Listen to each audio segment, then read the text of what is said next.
નમસ્કાર બાળકો, કેમ છો બધા? મજામાં ને? આજે આપણે એક એવી વાર્તા કરવાની છે જેમાં તમને ડે ડ્રીમિંગ સમજાશે. ઘણીવાર તમને એવું થાય છે ને કે નાનકડું એવું કંઈ હાથમાં આવ્યું પછી જાત બધા વિચાર આવી જાય, હવે હું આમ કરી નાખું, તેમ કરી નાખ્યું. એને કહેવાય ડે ડ્રીમિંગ. પહેલાં વાર્તા સાંભળીએ, પછી ડિસ્કસ કરીશું. ઓકે, ચાલો સાંભળવી છે ને? વાર્તાનું નામ છે તરંગીલાલની તરંગલીલા. શું છે? હા, તરંગીલાલની તરંગલીલા. એક હતો બ્રાહ્મણ. તે ભણ્યો ગણ્યો ન હતો. ગામમાં ભીખ માંગે. એને પૂરતું ખાવાનું મળી રહેતું.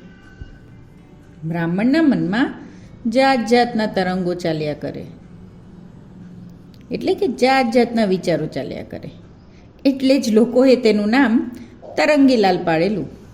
તરંગીલાલના હાથમાં હંમેશા એક લાકડી રહેતી. એકવાર ઉત્તરાયણનું પર્વ આવ્યું, હમણાં જ ગયું ને આપણે પણ. હા, એ દિવસે ભિક્ષામાં લોકો તલના લાડુ આપે. તેમાં સિક્કા સંતાડેલા હોય. લોકો આ રીતે દાન દક્ષિણા આપે, એટલે કે છુપાવીને દાન ધર્મ કરે. એનો અર્થ આ થાય. હવે આગળ વાર્તા પર જઈએ. તરંગીલાલને એ દિવસે ભિક્ષામાં ઘણા બધા તલના લાડુ મળ્યા. તરંગીલાલ ફરતો ફરતો કુંભારવાસ પહોંચ્યો. કુંભારવાસ એટલે જ્યાં કુંભાર પોતાની માટીમાંથી ઘડા ઘડતો હોય, અને એવા ઝાઝા બધા કુંભાર જે એરિયામાં રહેતા હોય ને એને કુંભારવાસ કહે. આવી રીતે તરંગીલાલ ફરતો ફરતો કુંભારવાસ પહોંચ્યો. ત્યાં એક કુંભારના ઘર પાસે ઝાડ નીચે થાક ખાવા બેઠો. નજીકમાં જ કુંભારના માટલા પડેલા હતા. બેઠા બેઠા તરંગીલાલના મનમાં તરંગો ચાલવા લાગ્યા. આજે મને ઘણા તલના લાડુ મળ્યા છે, તે હું ખાઈ જઈશ અને તેમાંથી જે પૈસા નીકળશે એ હું ભેગા કરીશ. એ પૈસામાંથી હું નાનકડી દુકાન કરીશ. ધીમે ધીમે મારી પાસે બહુ પૈસા ભેગા થઈ જશે. પછી હું એક ઘર બંધાવીશ. ઘર થશે એટલે કન્યાના મા બાપ મારી સાથે તેમની દીકરીઓના લગ્ન કરવા પડાપડી કરશે. કોઈ રૂપાળી કન્યા જોઈ ને હું લગ્ન કરીશ. અમે વર વહુ ઘોડાગાડીમાં બેસીને ફરવા નીકળશું. પણ ઘોડો તોફાને ચડશે તો એને ફટકારવો પડે. તરંગમાં ને તરંગમાં તરંગલાલે લાકડી હાથમાં લીધી અને ધડાધડ ઝીકવા માંડી. ઘોડો તો ત્યાં હતો નહીં, પરંતુ માટલાના ઢગડા પર લાકડી પડવા માંડી. માટલા ફટાફટ ફૂટવા લાગ્યા. માટલા ફૂટવાનો અવાજ આવ્યો એટલે ઘરમાંથી કુંભાર બહાર નીકળ્યો. તેણે તરંગીલાલને અને ફૂટેલા માટલાને જોયા. કુંભાર સમજી ગયો કે તરંગીલાલે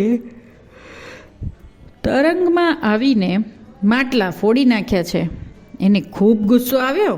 તેણે તરંગીલાલને લાકડીથી ફટકાર્યો અને બધા જ તલના લાડુ લઈને તેને ભગાડી મૂક્યો. બિચારો તરંગીલાલ બધું ખોઈ બેઠો.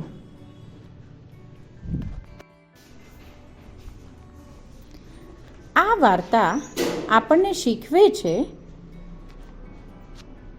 પહેલું કે વર્તમાન પર ધ્યાન આપવું. ભવિષ્યની કલ્પનાઓમાં ખોવાઈ જવાથી તમારી વર્તમાનની એટલે કે પ્રેઝન્ટની તક ગુમાવાય છે. બીજું, હાર્ડવર્ક અને વ્યવહારિકતાનું મહત્ત્વ એટલે કે શ્રમ અને પ્રેક્ટિકાલિટીનો ઇમ્પોર્ટન્સ. સફળતા માટે હંમેશા મહેનત અને હકીકતમાં કાર્ય કરવું જરૂરી છે. માત્ર વિચારો કર્યા કરવાથી કાંઈ વળતું નથી. અને ત્રીજું, કાળજીપૂર્વક ચાલવું. દીવા સ્વપ્નો જોતા જોતા કાર્યની નિષ્ઠા ગુમાવવી નહીં. આપણે જે કાર્યો કરતા હોઈએ તે પૂરા કરવા. બાળકોએ જોવાનું અને શીખવાનું કે સફળતા મેળવવા માટે માત્ર કલ્પનાઓ કે વિચારો નહીં, પરંતુ તેનાથી પણ વધુ પ્લાન્ડ હાર્ડવર્ક છે.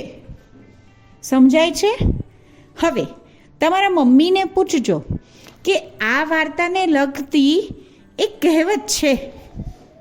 એ કહેવત કઈ છે? મને નીચે કમેન્ટમાં જણાવજો. ઓકે બચ્ચો, ગુડ નાઇટ.